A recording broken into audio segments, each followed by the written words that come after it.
Okay, I may have found the source of the dinging, so we're going to move on. Um, the policies and procedures need to be reviewed at regular intervals. I can't tell you how many times we've installed new technology, for instance, and months later, we need to look at a policy. Someone needs something urgently, and we find out that the policy was never updated months ago. So you need to review them at regular intervals, just like everything else, and especially consider spot reviews when you're upgrading or installing something new. And I got a little ahead of myself. I think an annual review is a good time frame. And then again, like I just talked about, some kind of interval focused review when needed. Besides new equipment, there's another thing that could trigger a review, and that would be new regulations.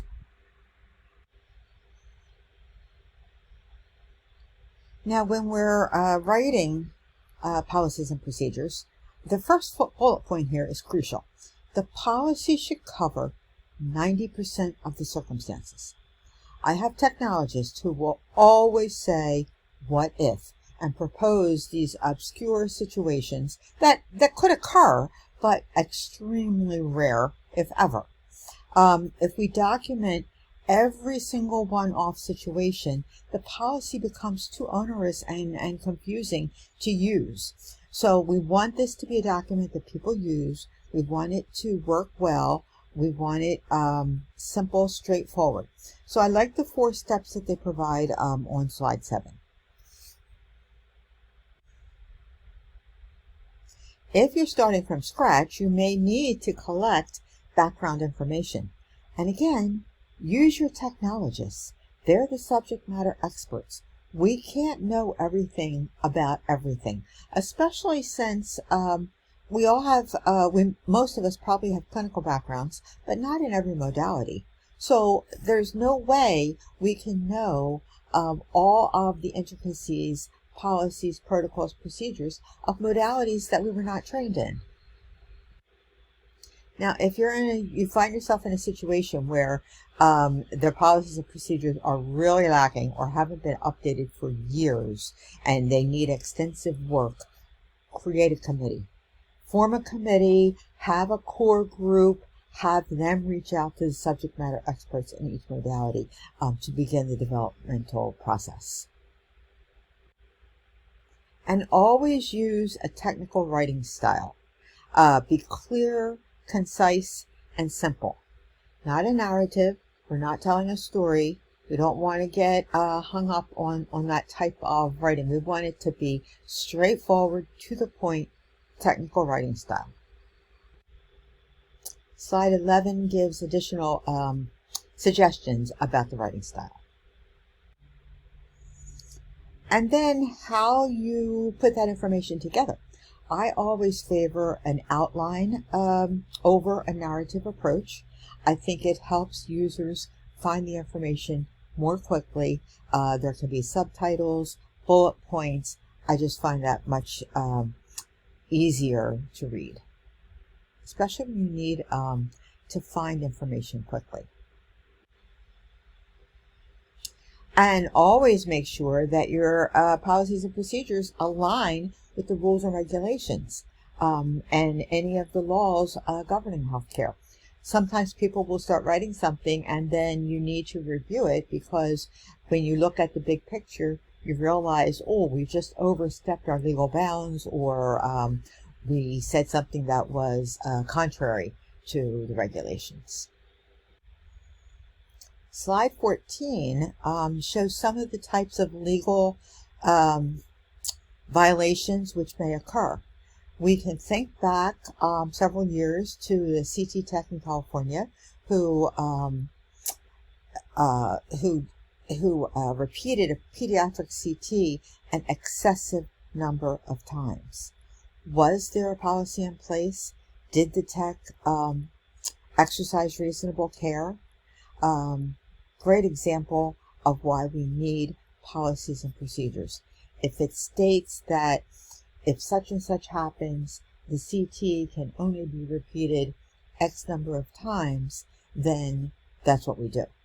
And if we have not captured the quality and the information that we need, we'll have to address that issue. But we need to follow our own policies. And in that way, the technologist can never say, oh, I didn't know.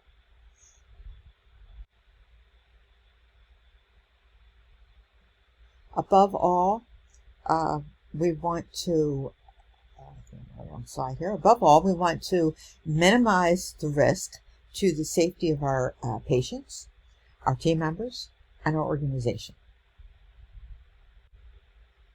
We want our team members to refer to the policies and procedures. We want them to be used, so they need to be user-friendly. It's also extremely beneficial to for our team members and users if the language is consistent throughout the policy and procedure. So if you have multiple people contributing to the policy, it's a good idea to have someone review it and use consistent language. And again, every team member should be familiar with these documents, have easy access, and be encouraged to use them. This is pretty easy because when they come to a supervisor, they come to a manager, they come to the administrator, and they want, they have a question, it's easy to say, well, what does the policy say? Always refer them back to the policy, and if there isn't a policy, then determine whether there should be one or not. And when you're finally done writing, make sure that the policies are verified, validated, proofread, edited, and approved by someone with authority. It's always a great idea to have an outside set of eyes look things over, to have someone with the big picture, even to have multiple people. But they need to be reviewed and validated. And here's that word again, communication. So there is not a chapter that we can get through without the word communication. All this work is for naught if we don't communicate it effectively to our employees.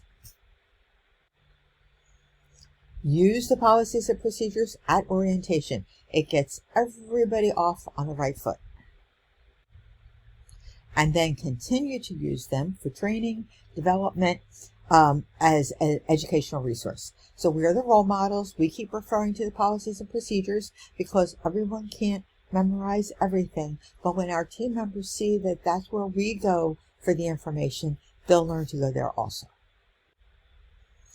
And I would ask team members how they want to access them. Physical location, intranet, other. Just when I think, oh, everybody wants everything digitally, you ask and you find out, well, we'd really like to have kind of a manual, hard copy manual. So it's a good idea.